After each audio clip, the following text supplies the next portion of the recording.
ikutin nyo man ang buong mundo, Ilonggo lang talaga ang gusto magpasapak.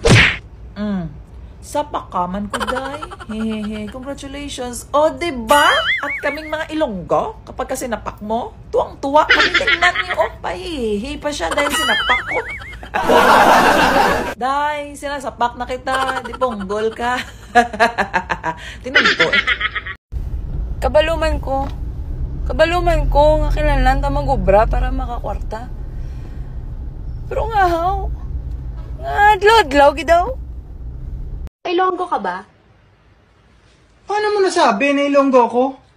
Kita mo Tagalog yung salita ko, sasabihin mo Ilonggo ko. Grabe kang judgmental, may evidence ka ba?